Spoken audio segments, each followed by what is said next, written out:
അപ്പോൾ ഇന്ന് ഞാൻ നിങ്ങളോട് സംസാരിക്കാൻ പോകുന്നത് വളരെ ഒരു ഇമ്പോർട്ടൻ്റ് ടോപ്പിക്. അതായത് നിങ്ങളിപ്പോൾ നീറ്റ് എക്സാം കഴിഞ്ഞു, അങ്ങനെ ഒരുപാട് ഫാക്ടേഴ്സ് ഉണ്ട്. പക്ഷേ നമുക്ക് ഇന്ന് അതിൽ ഇമ്പോർട്ടൻ്റ് ആയിട്ടുള്ള ഒരു 6 ഫാക്ടേഴ്സ് നമുക്ക് നോക്കാം. അങ്ങനെ ജൂലൈ 7th എനിക്ക് തോന്നുന്നു ഫൈനൽ വേർഡിക്റ്റ് വന്നു കഴിഞ്ഞാൽ ഇപ്പോൾ നിങ്ങളിപ്പോൾ ഡൗട്ട് കാണും, കേരളത്തിലെ ഏത് കോളേജ് എടുക്കും, അതേപോലെ തന്നെ കേരളത്തിന് പുറത്ത് എങ്ങനെ കോളേജസ് സെലക്ട് ചെയ്യും. ഇത് എന്തായാലും ഏറ്റവും ഇമ്പോർട്ടൻ്റ് ആയിട്ടുള്ള കാര്യമാണ്. കാരണം കേരളത്തിന് പുറത്ത് നിങ്ങൾക്ക് വലിയ പരിചയമില്ലാത്തൊരു സ്ഥലത്തോട്ടാണ് നിങ്ങൾ പോയി പഠിക്കാൻ പറ്റുന്നത്. അപ്പോൾ മെയിനായിട്ട് കുറച്ച് കാര്യങ്ങൾ നിങ്ങൾ എന്തായാലും നോക്കാം. ഇപ്പോൾ റൂറൽ ഏരിയയിൽ നിങ്ങൾ പോയിട്ടൊരു കോളേജിൽ ജോയിൻ ചെയ്യണം, അവിടെ പേഷ്യൻ്റ് ഇൻഫ്ലോ ഒബ്വിയസ്ലി കുറവായിരിക്കും. ഇപ്പോൾ കേരളത്തിലാണെങ്കിലും പെരിഫറൽ കോളേജസിൽ പഠിക്കുന്നവർക്ക് ഇപ്പോൾ പാലക്കാടിൽ ഞാനൊരു പ്രൊട്ടസ്റ്റ് ആണ്, അതായത് മേജറായിട്ട് വരുന്ന കേസുകളെല്ലാം ബാക്കിയുള്ളവർക്കോട് റെഫർ ചെയ്തുള്ളൂ. സോ ഇനി ഞാൻ കുറച്ച് ട്രിക്സ് പറഞ്ഞുതരാം, നിങ്ങൾക്ക് എങ്ങനെ ഒരു പ്രയോറിറ്റി കണ്ടുപിടിക്കും. ഹലോ മക്കളെ, വെൽക്കം ബാക്ക്. അങ്ങനെ കുറേ നാൾക്ക് ശേഷം ഞാൻ വീണ്ടും വീഡിയോ എടുക്കുകയാണ്. എനിക്ക് പ്രീഫറൻസ് കണക്കുള്ളത്, അതായത് ഫസ്റ്റ് ഇയർ ഏകദേശം തീരാറായി.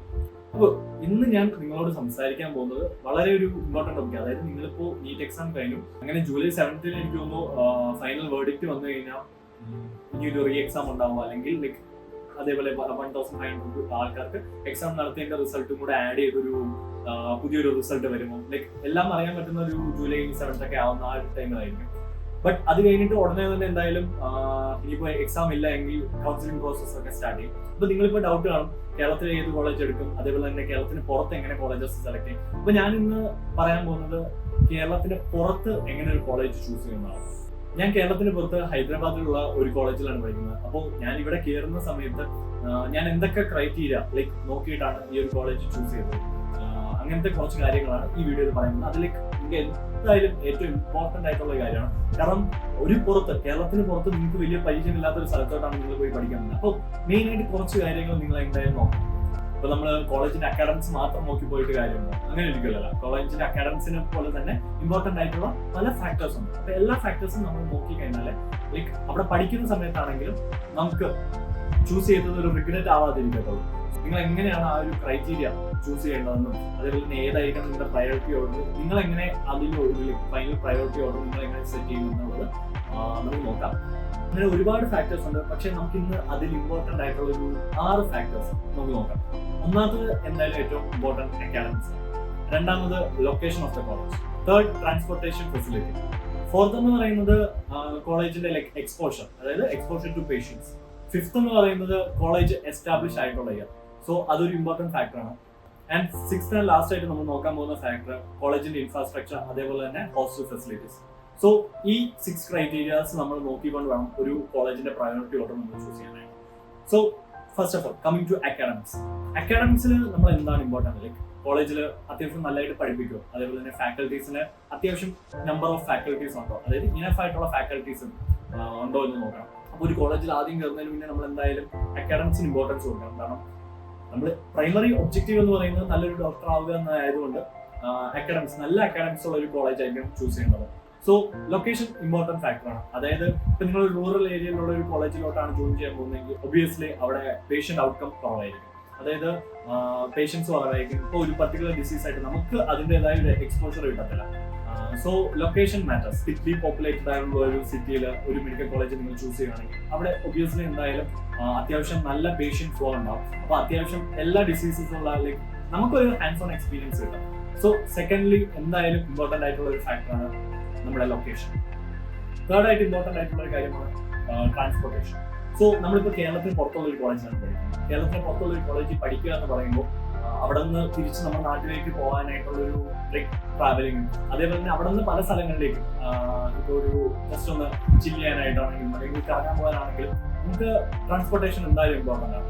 സോ ഇപ്പോൾ ഒരു മെട്രോപൊളിറ്റൻ സിറ്റി അല്ലെങ്കിൽ ഒരു പ്രോപ്പർ സിറ്റിക്കകത്താണെങ്കിൽ പ്രോപ്പർ ആയിട്ടുള്ള ട്രാൻസ്പോർട്ടേഷൻ ഉണ്ടാവും. നിങ്ങൾക്ക് നാട്ടിലേക്ക് പോകാനായിട്ടൊരു ഫ്ലൈറ്റ് സർവീസസ് എന്തായാലും അവൈലബിൾ ആയിരിക്കും. ട്രെയിൻ സർവീസസ് നിയർ ബൈ എന്തായാലും ഒരു ട്രെയിൻ സ്റ്റേഷൻ ഉണ്ടാവും.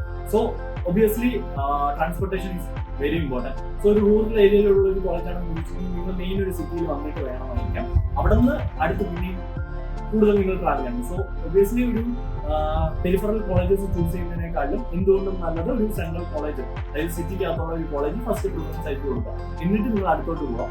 അപ്പോൾ അക്കാഡമിക്സ് ലൈക്ക് എന്തായാലും സെൻട്രൽ കോളേജസിൽ അത്യാവശ്യം നല്ലതായിരിക്കും. കാരണം ഒരു വെൽ എസ്റ്റാബ്ലിഷ്ഡ്, കാരണം അത്യാവശ്യം നല്ല ക്രൗഡുള്ള കോളേജ് ആയിരുന്നു, എന്തായാലും വെൽ എസ്റ്റാബ്ലിഷ്ഡ് ആയിരിക്കും. എന്തായാലും ഏറ്റവും ഇമ്പോർട്ടന്റ് ആയിട്ട് അക്കാഡമിക്സ് ആണ് നോക്കേണ്ടത്. അക്കാഡമിക്സ് നോക്കുന്നതിന്റെ കൂടി ഇതും കൂടെ ജസ്റ്റ് ഒന്ന് പാരലൽ ആയിട്ട് നോക്കിക്കഴിഞ്ഞാൽ ലൈക്ക് നിങ്ങൾക്ക് അത്യാവശ്യം നല്ലൊരു കോളേജും കിട്ടും. അതുപോലെ തന്നെ നാട്ടിലേക്ക് പോകുന്ന സമയത്തും വരുന്ന സമയത്തും നിങ്ങൾക്ക് 5 to 6 years നിങ്ങൾ അവിടെ തന്നെ ആ കോളേജിൽ തന്നെ എന്തായാലും ഉണ്ടാവും.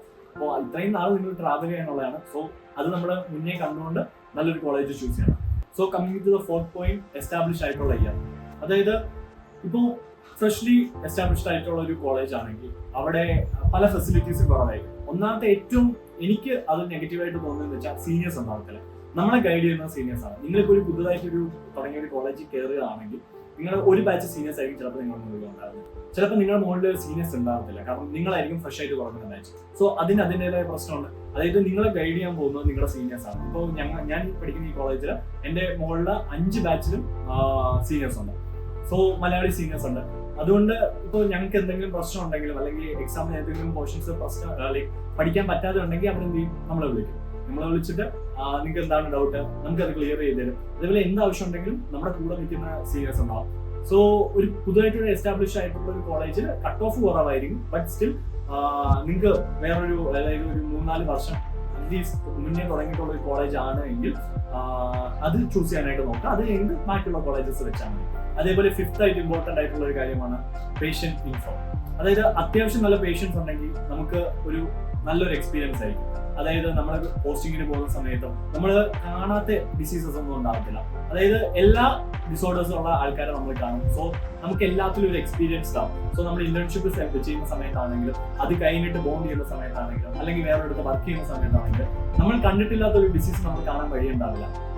അപ്പോൾ ഒരു വെൽ എസ്റ്റാബ്ലിഷ്ഡ് ആയിട്ടുള്ള ഒരു കോളേജ് നിങ്ങൾ ചൂസ് ചെയ്യണമെങ്കിൽ എന്തായാലും അവിടെ നല്ലൊരു പോപ്പുലേഷൻ ഉണ്ടാവും. അതേപോലെ നല്ലൊരു പേഷ്യന്റ് ഇൻഫ്ലോ ഉണ്ടാവും. അത്യാവശ്യം എല്ലാ ഡിസീസസും മേജർ ആയിട്ടുള്ള ഫെസിലിറ്റീസ് ഉള്ള കോളേജ് ആണ് എങ്കിൽ എന്തായാലും ഈ എല്ലാ അതിന്റെ സർജറീസും അതേപോലെ തന്നെ ആ പോസ്റ്റിങ്ങിനെല്ലാം നിങ്ങൾക്ക് പോകാൻ പറ്റും. എല്ലാ ഡിസീസസും നിങ്ങൾക്ക് കാണാൻ പറ്റും. എല്ലാ വാർഡിലും നിങ്ങൾക്ക് പോയി ലൈക്ക് കേസ് എടുക്കാൻ പറ്റും. സോ ഒരു നല്ലൊരു ഹാൻഡ്സ് ഓൺ എക്സ്പീരിയൻസ് നിങ്ങൾക്ക് കിട്ടും. സോ പേഷ്യന്റ് ഇൻഫ്ലോ വളരെ ഇമ്പോർട്ടന്റ് ആയിട്ടുള്ള ഒരു ഫാക്ടറാണ്. സോ റൂറൽ ഏരിയയിൽ നിങ്ങൾ പോയിട്ടൊരു കോളേജ് ജോയിൻ ചെയ്യണം. അവിടെ പേഷ്യന്റ് ഇൻഫ്ലോ ഒബിയസ്ലി കുറവായിരിക്കും. ഇപ്പോൾ കേരളത്തിലാണെങ്കിലും പെരിഫറൽ കോളേജസിൽ പഠിക്കുന്നവർക്ക് ഇപ്പോൾ പാലക്കാടിൽ ഞാനൊരു പ്രൊട്ടസ്റ്റ് ഉണ്ടായിരുന്നു. അതായത് മേജർ ആയിട്ട് വരുന്ന കേസുകളെല്ലാം ബാക്കിയുള്ളിടത്തോട് റെഫർ ചെയ്ത് വിടുന്നു. ഫോൾട്ടാണ് ആക്ച്വലി. അപ്പോൾ നിങ്ങൾക്ക് ഒരു എക്സ്പീരിയൻസ് കിട്ടത്തില്ല. സോ മെയിൻലി ഒരു തിക്ലി പോപ്പുലേറ്റഡ് ആയിട്ടുള്ള ഒരു വെൽ എസ്റ്റാബ്ലിഷ്ഡ് കോളേജ് ആണെങ്കിൽ എന്തായാലും നിങ്ങൾക്ക് അത്യാവശ്യം നല്ലൊരു ഹാൻഡ്സ് ഓൺ എക്സ്പീരിയൻസ് കിട്ടും. സോ 6th ആയിട്ട് ഏറ്റവും ഇമ്പോർട്ടന്റ് ആയിട്ടുള്ള ഒരു കാര്യമാണ് കോളേജ് ഇൻഫ്രാസ്ട്രക്ചർ. കോളേജ് ഇൻഫ്രാസ്ട്രക്ചർ മാത്രമല്ല ഹോസ്റ്റൽ ഇൻഫ്രാസ്ട്രക്ചർ. സോ നിങ്ങൾ പഠിക്കുന്നിടത്ത് 6 വർഷം എന്തായാലും നിൽക്കേണ്ടതാണ്. കോളേജിന് അത്യാവശ്യം നല്ല ഇൻഫ്രാസ്ട്രക്ചർ ഉണ്ടായിരിക്കണം. അതായത് നിങ്ങളുടെ ക്ലാസ് റൂംസ് എല്ലാം വെൽ അടിപൊളിയായിരിക്കണം. അതേപോലെ തന്നെ അറ്റാച്ച്ഡ് ആയിട്ടുള്ള മെഡിക്കൽ കോളേജിൽ അത്യാവശ്യം എല്ലാ ഡിപ്പാർട്ട്മെന്റ്സും ഉണ്ടായിരിക്കണം. എല്ലാ ഡിപ്പാർട്ട്മെന്റ്സും അല്ലെങ്കിലും അത്യാവശ്യം നിങ്ങൾക്ക് ആവശ്യമുള്ള കുറേ ഡിപ്പാർട്ട്മെന്റ്സ് ഉണ്ട്. കുറേ ഡിപ്പാർട്ട്മെന്റ്സ് നിങ്ങൾ എന്തായാലും മെയിൻലി പോകത്തില്ല. ഇപ്പോൾ ഓങ്കോളജി അവിടെ ഒന്നും നിങ്ങൾ എന്തായാലും ഈ 5 years നിങ്ങൾക്ക് ആവശ്യമില്ലാത്തൊരു ഡിപ്പാർട്ട്മെന്റ് ആണ്. പക്ഷേ ലൈക്ക് എല്ലാ ഡിപ്പാർട്ട്മെന്റ്സും ഉള്ള ഒരു കോളേജ് ആണെങ്കിൽ നിങ്ങൾക്ക് എല്ലാ ഫെസിലിറ്റീസും ഉണ്ട്. മോർ പേഷ്യൻസ് അതേപോലെ തന്നെ എല്ലാത്തിൻ്റെയും ഒരു എക്സ്പോഷർ കിട്ടും. ഇപ്പൊ ചില പ്രൊസീജിയേഴ്സ് ഒന്നും പെരിഫറൽ കോളേജസ് ഉണ്ടാവില്ല. അപ്പൊ എന്തായാലും ഒരു മെയിൻ മെഡിക്കൽ കോളേജിലോട്ട് റെഫർ ചെയ്ത് വരും. അപ്പൊ അങ്ങനെ ഒരു പ്രോബ്ലം വരാതിരിക്കാനായിട്ട് ലൈക്ക് മാക്സിമം നിങ്ങൾ പ്രോപ്പർ ആയിട്ടുള്ള ഒരു ഇൻഫ്രാസ്ട്രക്ചർ ഉള്ള ഒരു കോളേജ് ചൂസ് ചെയ്യാം. എന്തായാലും ഹോസ്റ്റൽ ഫെസിലിറ്റീസ് നോക്കണം കേട്ടോ. അത്യാവശ്യം നല്ല ഹോസ്റ്റൽ ആയിരിക്കണം. അതേപോലെ തന്നെ ഇമ്പോർട്ടന്റ് ആയിട്ട് ഹോസ്റ്റൽ ഫെസിലിറ്റീസ്, ഹോസ്റ്റൽ മെസ്സ് ഇതെല്ലാം നിങ്ങൾ നോക്കണം. മെസ്സ് പിന്നെയും ലൈക്ക് നമുക്ക് അഡ്ജസ്റ്റ് ചെയ്യാം. അപ്പോൾ പുറത്തുനിന്ന് സ്വിഗ്ഗിയിൽ നിന്നാണെങ്കിലും സൊമാറ്റോയിൽ നിന്നാണെങ്കിലും ഫുഡ് ഓർഡർ ചെയ്ത് കഴിക്കാം. ഇതിന് യാതൊരു പ്രശ്നമില്ല. ഒരു കോളേജ് ചൂസ് ചെയ്യുന്നതിന് മുന്നേ എന്തായാലും നിങ്ങൾ അവിടുത്തെ എല്ലാ കാര്യങ്ങളും ഒന്ന് അറിഞ്ഞിരിക്കണം. ഓക്കെ, സോ ഈ ഒരു 6 points എന്തായാലും നിങ്ങൾ മനസ്സിൽ വെച്ചേക്കും ഒരു കോളേജ് ചൂസ് ചെയ്യുന്ന അല്ലെങ്കിൽ ഒരു പ്രയോറിറ്റി ഓർഡർ സെറ്റ് ചെയ്യുന്നതിന്. സോ ഇനി ഞാൻ കുറച്ച് ട്രിക്സ് പറഞ്ഞുതരാം നിങ്ങൾക്ക് എങ്ങനെ ഒരു പ്രയോറിറ്റി കണ്ടുപിടിക്കും. കാരണം ഇഷ്ടംപോലെ കോളേജസ് ഉണ്ട് ഓരോ സ്റ്റേറ്റിലും. അപ്പോൾ നിങ്ങൾക്ക് കേരളത്തിൽ നിന്ന് പുറത്തോട്ട് പോവുക, തമിഴ്നാട് എടുക്കാം. തമിഴ്നാട്ടിലെ സ്റ്റേറ്റ് റാങ്ക് ലൈക്ക് എങ്ങനെ ഫില്ല് ആയിരിക്കുന്നുള്ളതിന്റെ ലിസ്റ്റ് എടുക്കാം. അല്ലെങ്കിൽ ഓൾ ഇന്ത്യ റാങ്കിൽ തമിഴ്നാട് എങ്ങനെ ഫില്ല് ആയിരിക്കുന്നുള്ളതിന്റെ ലിസ്റ്റ് എടുക്കാം. എന്നിട്ട് നിങ്ങൾ ആ ഒരു ഓർഡർ നോക്കുമ്പോൾ നിങ്ങൾക്ക് മനസ്സിലാവും ഓക്കെ ഒരു ഫസ്റ്റ് വന്നേക്കുന്ന കോളേജ് എന്ന് പറയുന്നത് ഫസ്റ്റ് ഏറ്റവും ആദ്യം ഫില്ലായി തീർന്നിരിക്കുന്ന കോളേജ് എന്ന് പറയുന്നതായിരിക്കും എന്തായാലും ഏറ്റവും നല്ലൊരു കോളേജ്.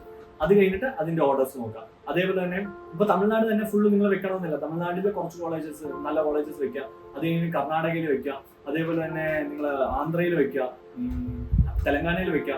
എല്ലായിടത്തും നല്ല കോളേജസ് മാക്സിമം നിങ്ങൾക്ക് എക്സ്പോഷർ കിട്ടുന്ന കോളേജ്. നിങ്ങളെ നാട്ടിൽ തന്നെ നിൽക്കാനായിട്ടൊന്നും നോക്കണ്ട. നിങ്ങൾ കേരളത്തിൽ ഒരു പെരിഫറൽ കോളേജിൽ പഠിക്കുന്നതിനെക്കാട്ടിലും നല്ലത് എൻ്റെ ഒരു അഭിപ്രായത്തിൽ നല്ല എക്സ്പോഷർ കിട്ടുന്ന ഒരു കോളേജ് പഠിക്കുന്നതായിരിക്കും. സോ എന്തായാലും ലാംഗ്വേജ് ഒരു ബാരിയർ ആയിരിക്കും, but still you will get use to it. നിങ്ങൾ ലാംഗ്വേജ് പഠിക്കും, എന്തായാലും നിങ്ങൾക്ക് ആവശ്യമുള്ള സാധനമാണ്. നിങ്ങളൊരു 5 ഇയേഴ്സിന്റെ ഇടയിൽ എന്തായാലും ലാംഗ്വേജ് പഠിക്കും, നിങ്ങൾ പേഷ്യൻസ് ആയിട്ട് ഡീൽ ചെയ്യാൻ പഠിക്കും. പുതിയൊരു ലാംഗ്വേജ് പഠിക്കുക എന്ന് പറയുന്നത് നിങ്ങളുടെ ലൈഫിൽ ഒരു ബെനിഫിറ്റ് അല്ലേ, എവിടെ പോയാലും ജീവിക്കാൻ പഠിക്കും. എന്നുണ്ടെങ്കിലും ഇത്രയും ഫാക്ടേഴ്സ് നിങ്ങൾ മനസ്സിൽ വെക്കുക. ഈ ഒരു ക്രൈറ്റീരിയ ഒക്കെ നോക്കിയിട്ട് നിങ്ങൾ നല്ലൊരു കോളേജ് ലിസ്റ്റ്, ഒരു പ്രയോറിറ്റി ഓർഡർ സെറ്റ് ചെയ്ത് നിങ്ങളുടെ MCCയുടെ സൈറ്റിൽ രജിസ്ട്രേഷൻ സ്റ്റാർട്ട് ചെയ്യുന്ന സമയത്ത് നല്ലൊരു ഇത് കൊടുക്കാൻ ഈ ഒരു ക്രൈറ്റീരിയാസ് ഫോളോ ചെയ്യുക. അപ്പൊ മക്കളെ, ഇന്നത്തെ വീഡിയോ ഇത്രയേ ഉള്ളൂ. ഇനി അടുത്ത വീഡിയോയിൽ കാണുന്നത് വരെ take care, bye, see you guys.